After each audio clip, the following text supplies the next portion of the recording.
Ladies and gentlemen, welcome to the MCX podcast. I am Michael Karvelis here for the 2 cents because I make 0 cents sometimes. So I create a podcast giving you 2 cents of my sports knowledge. And what's up, guys? I'm here once again. My friend at Always Evolving _ aka Chris Jeffers, is currently busy. And he's waiting for the NFL season to kick off with the NFL draft. So watch out for that. But please, folks, listen to these 3 things I have for you today on the 2 cents today. It kind of like contradicts itself, like, 2 cents, 3 things. Oh, well, here we go. It's time for the first time on YouTube with a brand new microphone. Hope this thing works perfectly. First off, LeBron James. Now, I was the first person to say on the 2 cents podcast, I was on SoundCloud, I said that LeBron James I lost respect for him when he said, before he dropped 36 points against the Celtics, he goes like, well, I've earned this because it's, I've been here 6 times in a row and this, that. You know what, LeBron? Oh, well. You don't take games off. The only reason that you're making $100+ million on a contract is because people like me, people like you guys pay LeBron James, okay? That is what this all comes down to. I don't understand about he needs to rest. It's LeBron James, a physical beast of nature. He's more physically and athletically gifted than Michael Jordan was, because somehow Michael Jordan still was able to not take games off. Russell Westbrook has got 41 triple-doubles this season, yet somehow LeBron James has to rest. Are you kidding me?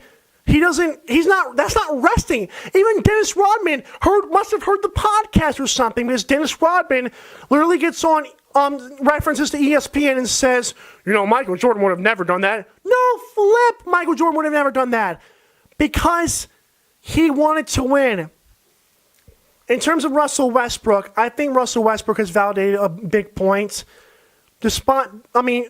Before the season started, it was all about, Kevin Durant and about Kevin Durant, leaving, and Kevin Durant this and Kevin Durant that, and could Russell Westbrook do it by himself? Well, you know what? I think that Russell Westbrook has shown that he can.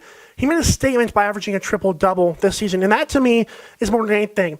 He also showed a big aspect of this entire situation.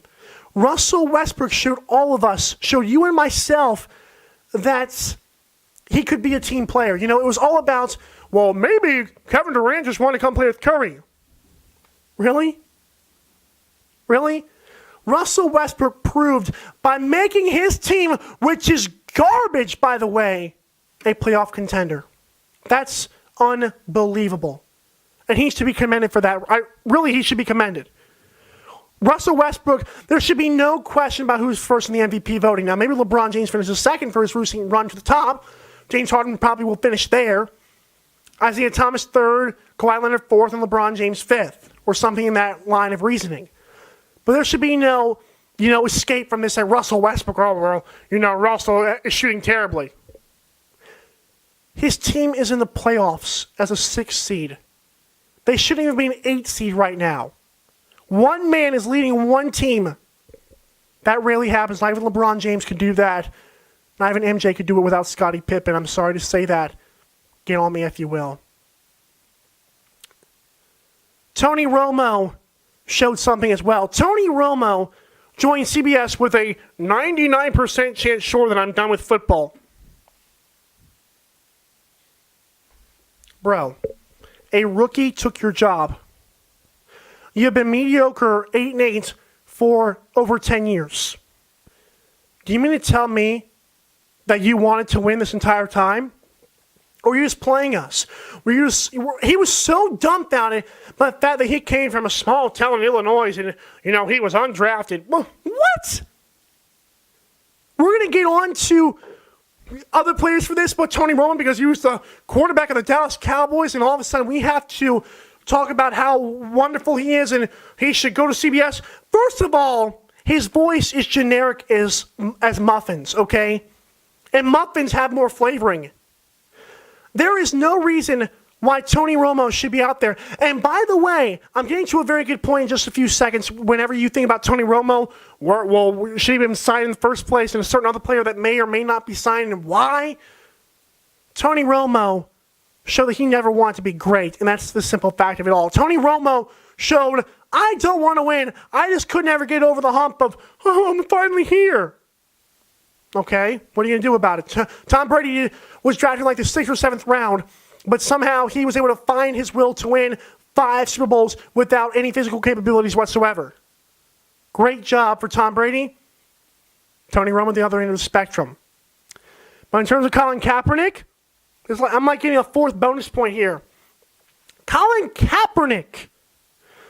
Now it's to talk about, well, Tony Romo, Tony Romo all of a sudden, because Romo is at CBS and all of a sudden Kaepernick will be signed, y'all have got to be kidding yourselves. Colin Kaepernick will be signed to help a team, but he will not be signed to sell tickets, and that's what the NFL is about. Tony Romo can get a job in the NFL because he's Tony Romo, because his brand, even if it's not a good brand, a good winning brand, Tony Romo can get a job in the NFL. Colin Kaepernick's not going to sell tickets. That's what this comes down to. You're telling fans to leave the stadium before they even show up because nobody cares that he's kneeling for the national anthem. All you have to do is stand. I am one of Jehovah's Witnesses, and in class, I did not pledge my allegiance to the flag. I'm sorry, I'm not doing it to a piece of fabric. That's a whole other story. But I always stood up. We are always taught to stand up. I'm not pledging my allegiance to a nation that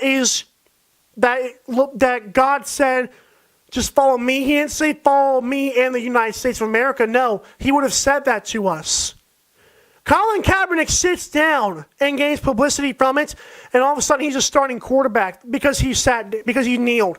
Nobody gave 10 cents about Colin Kaepernick anymore, or should I say 2 cents? But nobody gave 2 cents about Colin Kaepernick before until he kneeled, and he got a starting job. But boy, did those tickets not sell quickly.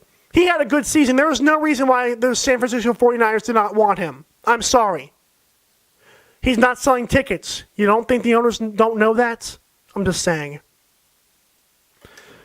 Hope you guys enjoyed the podcast today on YouTube here. I'm Michael Karvelis. It's Karvelis. Look at my Facebook page.